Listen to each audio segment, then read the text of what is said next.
Perfect. Hi, a very good morning, ma'am. Thank you for joining us today on the Words of Wisdom show.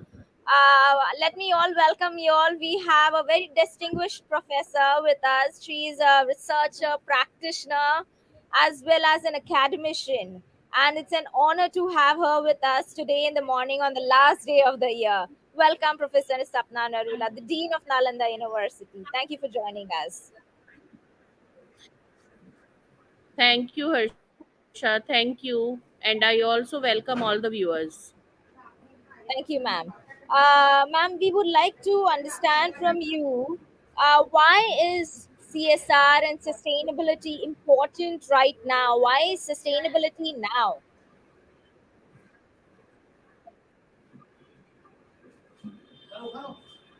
Pardon, you are not audible. Why sustainability now?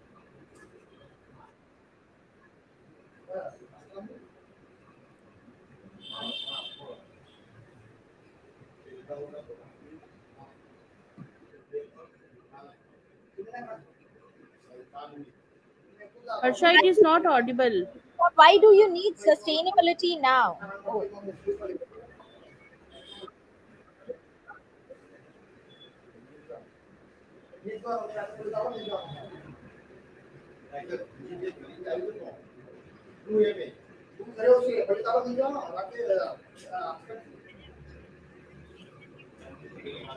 Yeah,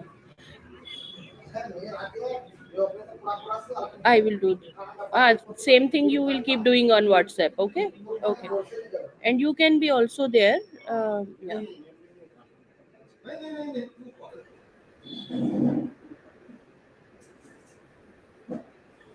yes, ma'am.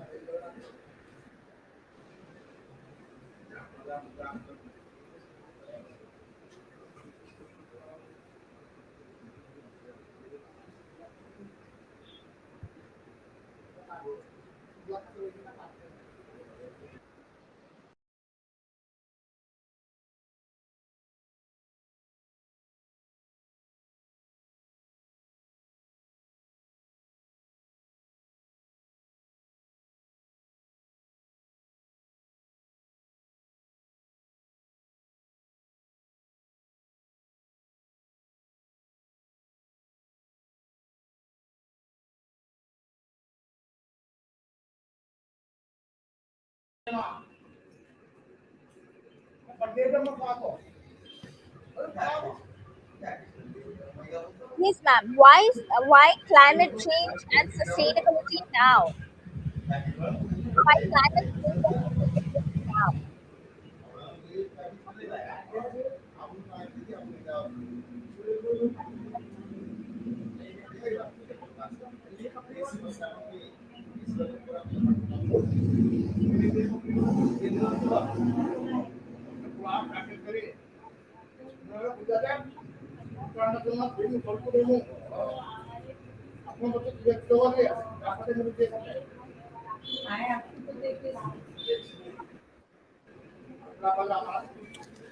Okay, thank you, Harsha, for asking me this very pertinent question. Why climate change and sustainability now? We have been talking about climate change and sustainability since long, but many people did not believe in it because they thought that it is for some other country or for some other society, or my neighbors are suffering and I'm not suffering. But now we can see that climate change has arrived, and it is quite real. People in Chennai are suffering from water scarcity. They are also having flood situation. In Delhi we are not able to breathe even. So and now the impact is more real, more on the ground. What we have recently seen in Australia, in the forest fires, how how much biodiversity loss has happened. Similarly, in the Amazon forest, what has happened, we know. In our neighborhood we can see the situation, Bangladesh, etc. they are these countries are more prone to flood. And why are we forgetting the V20 countries, vulnerable 20, which are more which will bear the brunt of climate change more than any other country. So I think even if we right now, if we don't take action, our generations will never forgive us. Why What is happening? We have surpassed our footprint. The biodiversity loss is already happening. And 2022 is the year of action, because and tomorrow we will be in 2023. So I think this is the year of action, where we all have to act. We have to we need solutions. It's not only the individuals, but also the businesses, who will be devoid of raw materials. Raw material prices will be very dearer. In order to have an good economic situation, also they need to act on environmental and social front. Because unless we care about our communities, businesses care about their communities, and businesses care about their employees and customers, do not take them along and move forward, it is going to be very difficult. uh, where we are right now, we are not in the right kind of situation. The traditional or conventional economic models have landed us here. But from now on, we have to think of sustainable business models, sustainable lifestyles, sustainable products, services, so that we not only lower our footprint on the environment, but also create a green future for our generations. We have not been responsible generation, Harsha, but we would like our children to be smarter when they sit in their seat in a business house, or when they sit somewhere making some decisions. They have to take wise decisions. So it is our responsibility to educate, to make people aware. So education is going to play a major role in this entire scenario, for the future generation. We have to train them that don't be like us. Be sustainable. Use different products. Count your footprint. Do some good for your community. Thank you, ma'am. Ma'am, during COVID times, many people lost their jobs, and sustainability people were the CSR and sustainability people were the first ones to lose their job. So, what is the scope of jobs post COVID in future when the cost cutting is so high and people are CSR people? They are given out like just like that. They are not retained enough, so there's sustainability people. And so what do you see is the future over here for the students who want to pursue, for the youngsters who want to pursue their life and their career in this domain?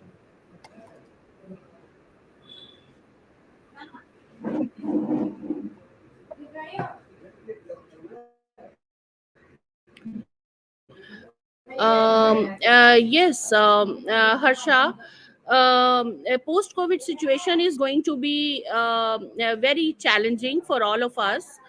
In fact, you would have also felt that during last 3 years, COVID attracted all its attention towards itself. So even our investment and climate finance targets were not met, because countries had to give more money towards COVID-19 to cope with.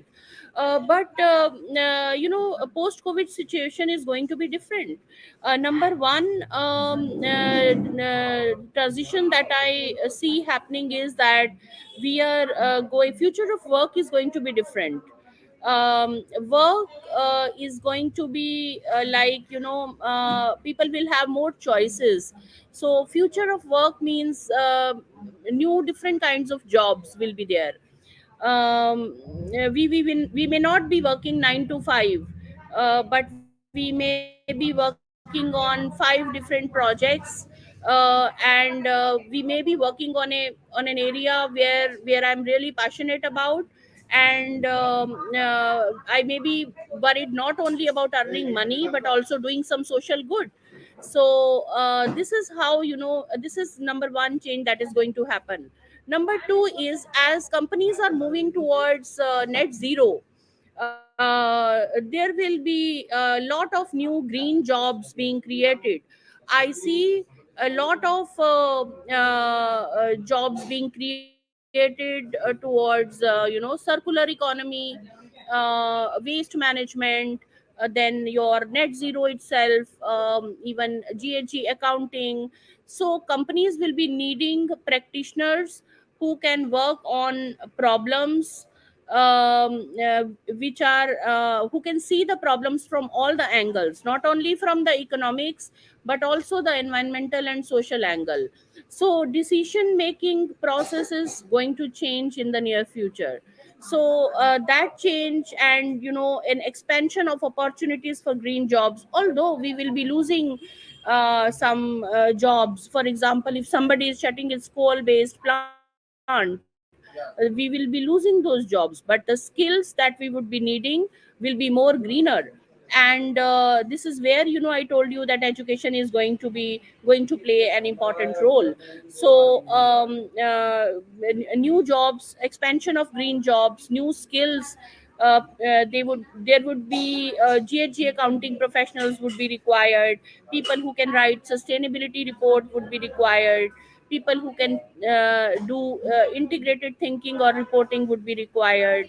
So these are the skills of future. And people who can actually see impact of climate on business or vice versa. These are the new generation of managers that businesses require. If businesses have not done so right now, I think it's time to gear up for that. So this is the, some changes in the these are some of the changes that I see happening in the post COVID scenario. And youngsters are also very passionate about what they want to do. So middle level and senior level professionals who were trained in a conventional system, and they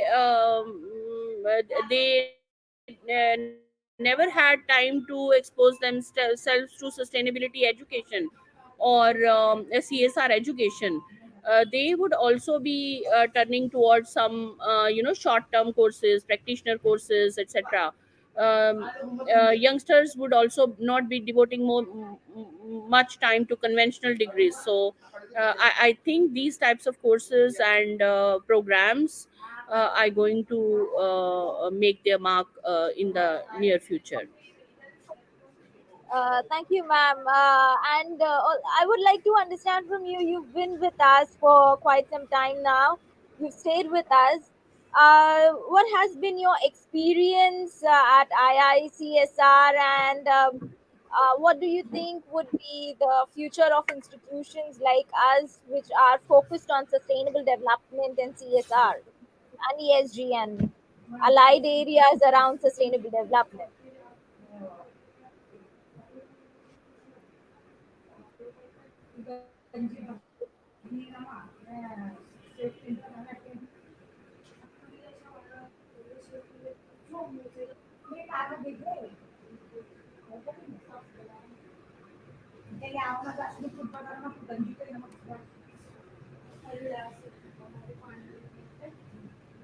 Were you able to hear me? Okay. So thank you, Harsha. First of all, let me congratulate you for having conceptualized this idea of International Institute of Corporate Social Responsibility. I have had the opportunity to come here and meet some very enthusiastic students, and a person who is very passionate towards the cause. My experience has been great. Thinking of the location and thinking of sustainability and CSR, I think this is the right place to be. Number one, I would like to congratulate you on the kind of classrooms that you have created. These green classrooms, they give actually a different feeling from the concrete classrooms. This is what I have been always saying, that we have to move away from the classrooms, the concrete based classrooms, and go to the field for learning. In my view, this is going to be a very innovative experiment that you are going to succeed with. And in a very healthy environment, these classes were held, fresh air, and we had a very comfortable time spending with the students. My experience has been very good. And even we can really, from the next batch onwards, we can think of some more innovations. Innovation is something that is very much required. I mean, we have to challenge the existing, and we have to move towards the future. This is a very good step in this direction. My experience has been very good, especially with both the online and physical students. And I think the course has been also designed in a very uh, you know um, solution oriented with a solution oriented approach. Uh, so uh, so uh, I had a very good experience. Thank you, ma'am. What are your expectations from us? And give us and our students, and give us honest even response, even if it is critical. That's fine. It will help us to improve.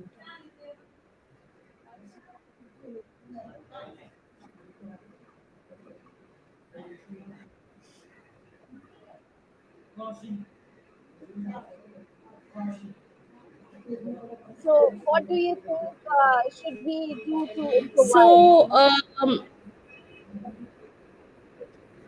yeah there are a see, you have made a very humble and honest beginning. But it is, believe me, this is the beginning for the future, for a sustainable future. Right now, we need education in this space, and we need good education in this space, not greenwashing, right? So what you have been doing is great. But yes, there are always a few points as we move forward. We have our own journey, and feedback of all the stakeholders is very important, and I'm glad that you are taking it from everyone. And I'm not being critical. I'm actually very appreciative of the moves that you have made. But believe me, I have worked with many such programs, and there are challenges. So my message to you and your students would be that keep spreading the word. Don't stop, even if there are a few physical or course related challenges. We have to be strong and brave enough. But I know the future belongs to us. My message will be that if we could create more practical based learning, more attachment with the industry, more industry speakers from industry they come, and it is integrated teaching. And even the professors, those who come, they should be more focused on case studies and field work, rather than going theoretically. See, this is a new beginning, and why are we not challenging the conventional wisdom that we have in teaching? I think there will be challenges, Harsha. You will have to convince people, your students will have to convince people, you have to convince the company people. Even faculty like us, we may have challenges, but we have to move forward, march forward, and we have to see that how we can find the success. So with these words, I wish you all the best for the future, and I wish all the students a very happy course learning.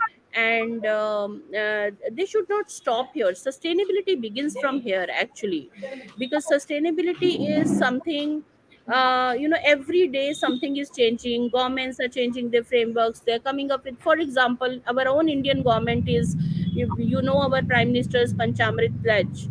So we are moving forward in that direction. We have to follow what our prime minister has given a mission to us, and this Panchamrit pledge has been, who we all are the takers of this pledge, right? And we have to fulfill his goal that he has given for 2070. Then we should also be, our government is doing a lot of, RBI is coming up with frameworks, sustainability standards board is doing something. So every day, GRI or CDP, frameworks are upgraded and changing. So students have to learn more things on their own as well. So don't have to stop here, and then they have to create their frameworks.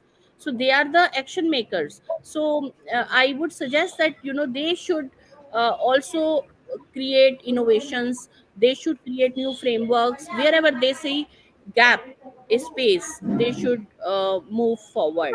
So with all these words, I wish you students and faculty all the best, and wherever my support would be required, we would be available. Thank you. It Thank you, has Harsha. been such an honor to have such an erudite and esteemed person like you coming and blessing us with your presence at our campus. We are delighted and we are more humbled with your presence, and we are really honored to have you with us uh, and supporting us for this cause, ma'am. Thank you so very much. Wishing you a very happy new year and your family and your loved ones. Thank you, ma'am.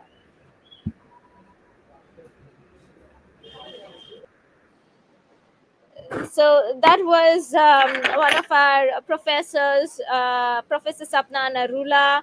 She's the dean of Nalanda University, and she took the classes for climate change with us. And we do hope that she can make a comeback in the coming year for the batch two. I would like to show you all our library area, which starts from here and it goes up to there. And the PGP and CSR and sustainability admissions are going on. So, in case if you are interested, please forward us your CV on info@iicsr.com. Thank you so much. Wishing all of you all a very happy new year.